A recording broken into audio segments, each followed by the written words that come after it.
So before we get all settled, and I think everyone's had their daily dose of caffeine by this point in the afternoon, I'm going to ask you not to get too comfortable.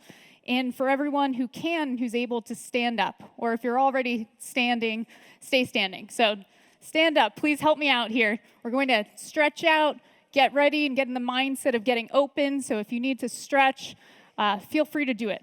So we're going to do a brief survey. I'm going to ask you to think about a question, and it's a simple question. How many apps do you have on your phone? So it doesn't have to be a specific number, and if you want, don't spend the next 5 minutes counting, but just think of that number.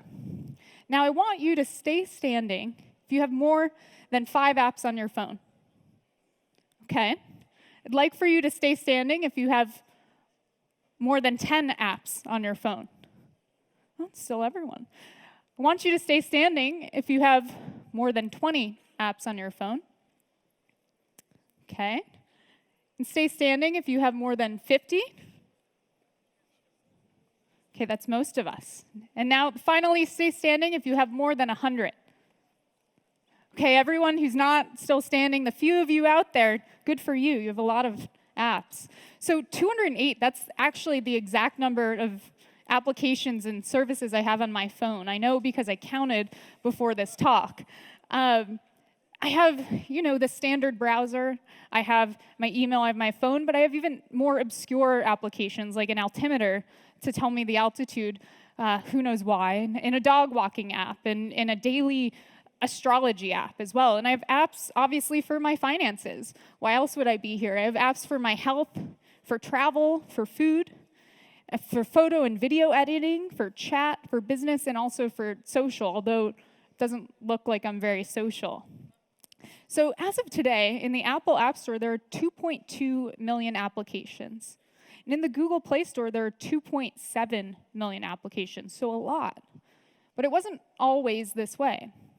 Does anyone in the room remember a company called Symbian? Show of hands. Okay, a few of us. So for nearly a decade, Symbian was the #1 operating system on the #1 best-selling phone of all time, the Nokia 1100. So around the time that the first iPhone came out, nearly 50% of the phones around the world that people had were this Nokia 1100. But in 2014, Symbian, the company, ceased to exist, and Nokia was sold to Microsoft. So the question is, what happened? Now, while you think about that, I want to share another story. This is Nupedia. Now, Nupedia was an online encyclopedia. And it had experts who wrote all the information on this encyclopedia in a very comprehensive 7-step process by which information would get put on the site. And they even had employees that would vet the information. So in 2001, one of the Nupedia employees named Jimmy Wales left to start his own website. And he had this idea. He said, I'm going to make a website where a bunch of strangers are going to put information, and they'll be vetted by other strangers. And now that website is the #1 encyclopedia on the internet. Wikipedia. You've probably heard of it. So let's not forget about a little company called Microsoft who had an 8-year head start on online encyclopedias. And they had their own called Encarta. But by 2014, both Nupedia and Encarta were dead. They completely ceased to exist. So the fall of Nupedia and Encarta and the fall of Nokia and Symbian mirror each other because the world around them was changing, and systems were changing, and mindsets of customers were changing from closed systems to open systems. And so what Apple and Google, or Android and iOS, and Wikipedia recognized was that there was a completely new mentality where people were trusting more open systems and open information. And so the paradigm shift from closed and centralized systems to open and decentralized has changed every industry. And so it's no longer makes sense where information travels so quickly and without care of borders to have closed systems. So this has changed everything from our transportation to our food, to our travel, and to commerce. But banking has been notoriously stubborn in this change until now through open banking. So quick show of hands, who in the room has heard of this term open banking? Good. So for the quick refresher, and to return to Wikipedia, where we all get our information these days, one, open banking is defined as the use of APIs to allow third parties to develop tools and services on top of the existing financial information and infrastructure. Number two, open banking is defined as greater financial transparency for customers, ranging from completely private data to completely public, but they have the choice. And three, the use of open source technology to achieve all of the following. So in short, open banking is customer banking controlled by you, the customer. Now, to illustrate why this is an important concept, I need to show you a very important picture of a rock. Now, this isn't just any rock. This is a zebra rock. And I bet you're thinking, aha, yes, Sam, I know exactly what you're talking about. Of course, a zebra rock. Now, to fill in the blanks here for you, zebra rock has black and white stripes, like a zebra. When I was a kid, growing up with my brothers, we'd find these rocks in the backyard, these zebra rocks, and we started using them as currency. So when my brothers wanted to sell their old toys, I'd pay them in zebra rocks. And this got so much bigger than just our household. We started collecting these things and putting them in buckets and using zebra rocks within the neighborhood as, again, currency. So anytime someone had a lemonade stand, you paid in zebra rocks. When the ice cream truck rolled around, you'd find someone who had dollars, and you'd exchange them for zebra rocks so you could go buy an ice cream. That is until we convinced the ice cream man to accept them directly. We even had our own dollar to zebra rock exchange in town, and then in the fall, when acorns would fall from the trees, we'd collect those and use those to have these fights with acorns. And so we developed a whole infrastructure to exchange acorns to zebra rocks. It was a whole entire economy. And so if you're wondering where I got my love for banking and cryptocurrencies and blockchain, it started right here as a child collecting rocks, most likely. So to take it farther, this is my brother Mike. We made him the banker. He was the bank. We made him even dress like one. And he got a certificate and everything. We incorporated this bank. And he was in charge of storing the rocks for everyone in the neighborhood and ensuring that there was sufficient supply of the rocks. And he even fixed the exchange rate for all the kids in the neighborhood. Until one day there was a scandal. So we find out, one, that Mike is hoarding these rocks. He's like stealing them. And then to make matters worse, he has a crush on the girl down the street, and he's giving her a better exchange rate than the boys he didn't like down the street. So he had to flee, and this is the last known photo of Mike. We don't hear from him again. But before you think that this is totally ridiculous, I want you to just think about it for a second. Because it's not too far from our current banking system today. Of course, these are children and these are rocks, but if we really think about the fundamentals of what I'm talking about, it's very similar, which brings us to the bank of the present. So in the bank of the present, the banking system that we have today is mostly centralized, opaque, and siloed. So the flows of money in and out go through one entity. And who can be lent money to?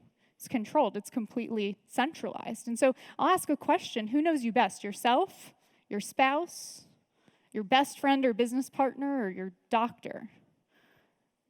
The answer is none of them. Your accountant. How much you've spent, when you've spent it, where you spent it, on what, every paycheck, every purchase, all of the random things you buy. It says a lot about who you are, who you were, in a lot of respects, who you will be. Your finances speak volumes about your identity.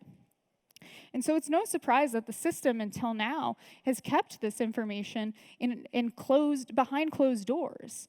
Sold it to advertisers or marketers or even credit bureaus. That's the way that things have worked, and it's no surprise. But there are problems with this current system. One, because all of the parties are fragmented, we need middlemen and intermediaries to help companies and individuals navigate the system. This is incredibly inefficient. And two, we're still relying on physical brick-and-mortar retail, and in a globalized, internet-connected world, we're relying on physical signatures and physical paperwork, and stifling innovation. Enclosed systems also increased risk. So here are headlines over the past few years. We see hacker. We see scandal, words like scandal. We see corruption. We hear words like fake accounts. And so overall, there's a decrease in trust in our industry. And beyond that, innovation has stagnated or been stifled.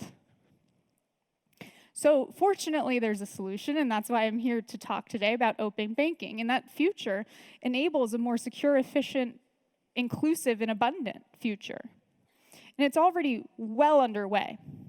So in 2015, the European Union introduced a directive called PSD2, which obligates any bank or financial institution operating in the EU to open up their customer banking data to third parties and other fintechs.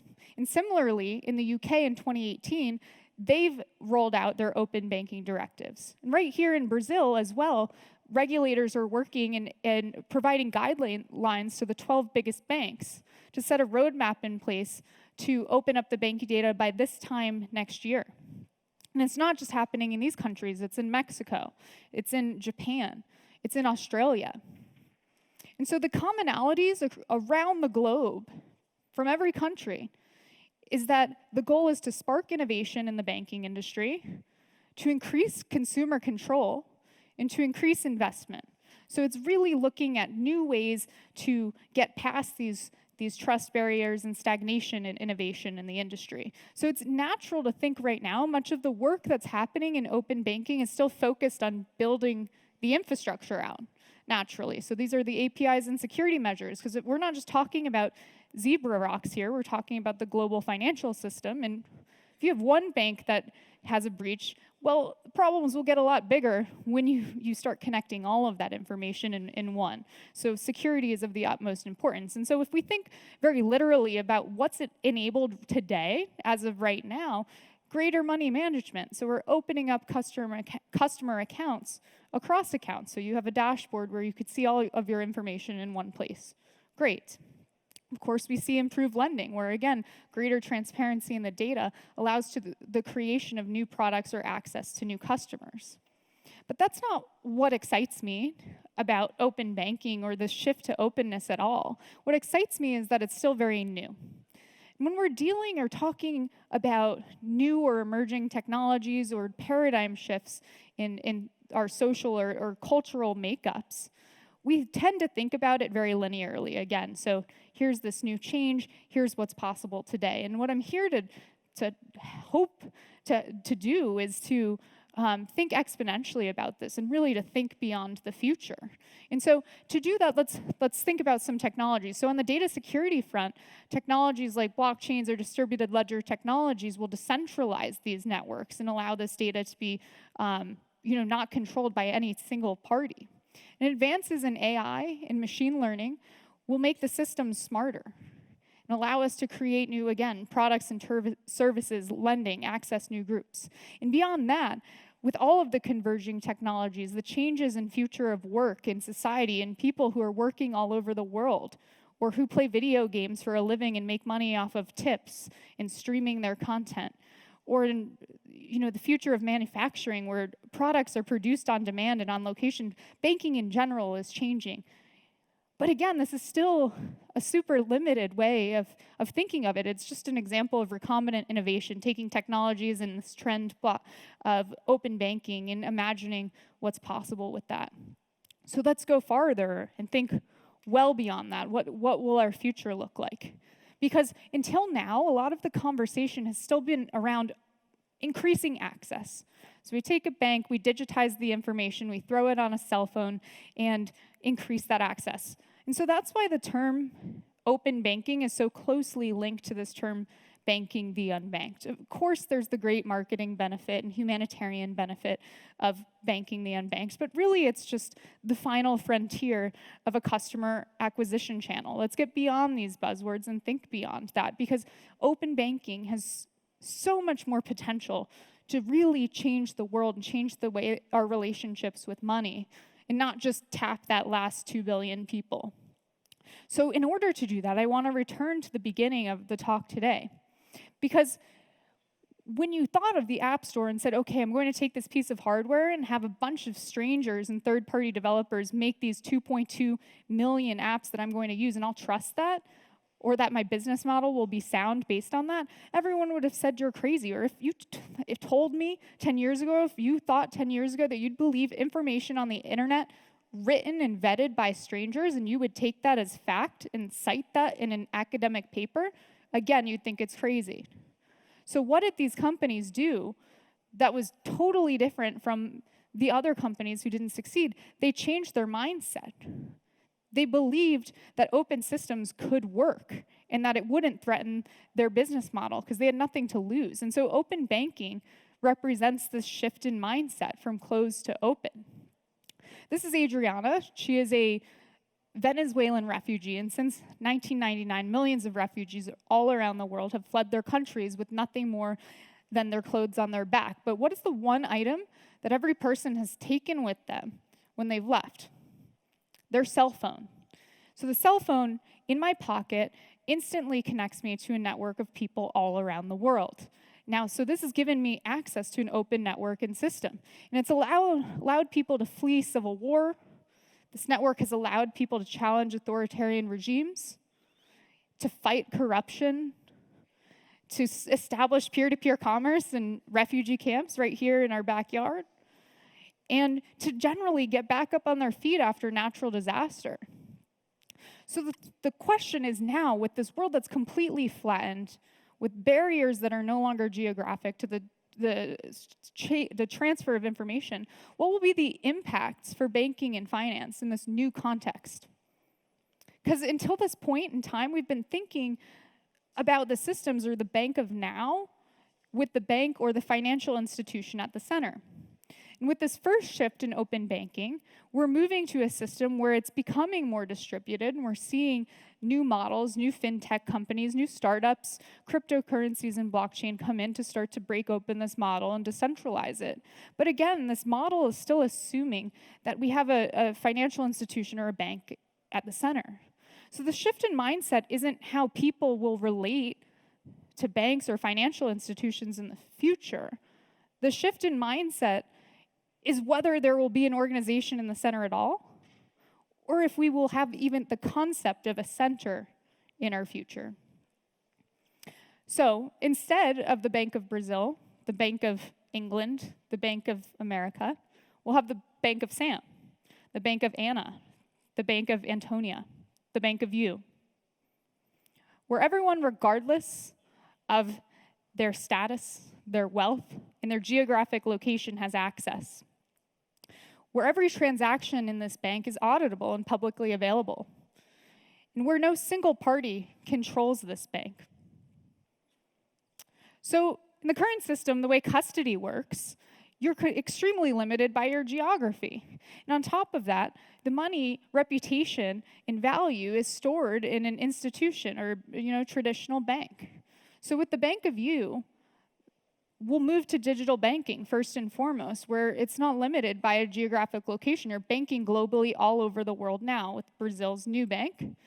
But even taking that a step farther, the concept of custody, where you need an organization itself or a company itself to hold your money, will change with cryptocurrencies, with self-custody and actually holding your money and becoming quite literally your own bank. Lending in the current system right now goes through a number of third parties. Who can be lent to and who can lend is regulated and limited. So with the Bank of You, lending will move into a peer-to-peer format where people can set their own rates, and this will increase financial inclusion and allow local economies to spring up and have people lend to each other. Credit and reputation today is extremely opaque. So if we're looking at one example, the Chinese financial system is one of the most centralized and closed systems in the world, and they've instituted a social credit system, which can both open up access and close access to things like passports or ability to travel your country based on a number of metrics that aren't always known. It might be your shopping habits online. It might be if you say something bad about the government to your state. So in the open banking future, credit and reputation will not limit your access. It will be open, it will be transparent, and almost like a living organism. And so even in my hometown in New York City, there are quite a few people who live in a cash-based economy. And so they haven't had access to any credit. They're not using credit. But they do transact daily. They are paying rent directly to pay people. They're making money. And so in the bank of you, these systems will be fairer, and there will be credit and reputation systems that include these people.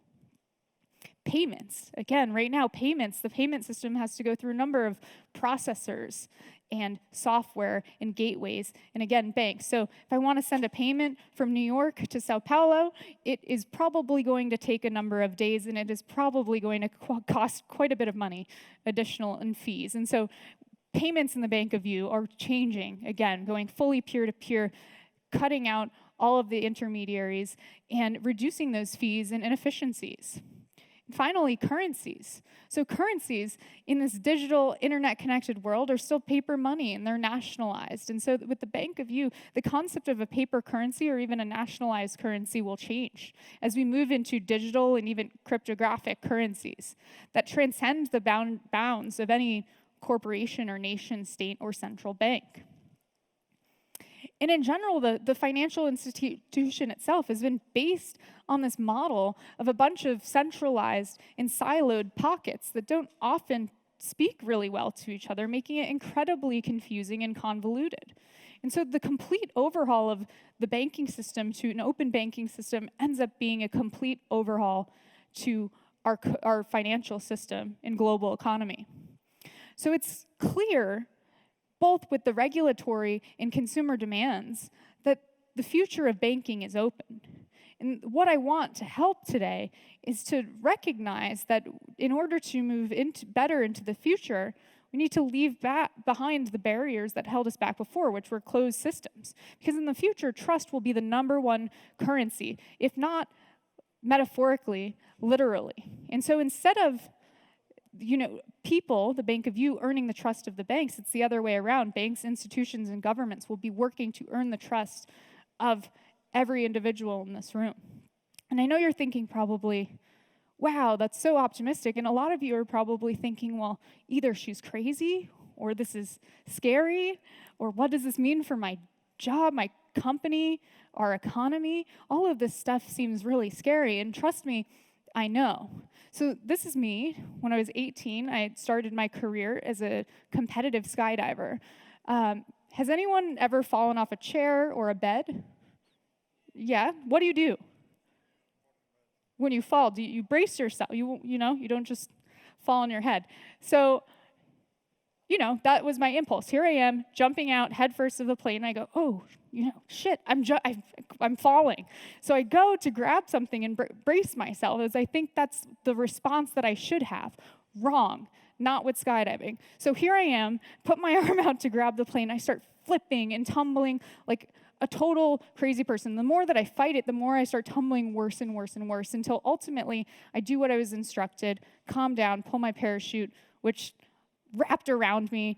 I broke my fingers. I almost died, but I used my training and ultimately, made it back to the ground. And so that was one of the biggest learning experiences in my life, because the conditioned response that I had to falling, which was to brace, was the opposite of what I needed to do to fall with grace, to fall like this. You have to relax and just let your body go. That's not what you're doing in a situation of falling.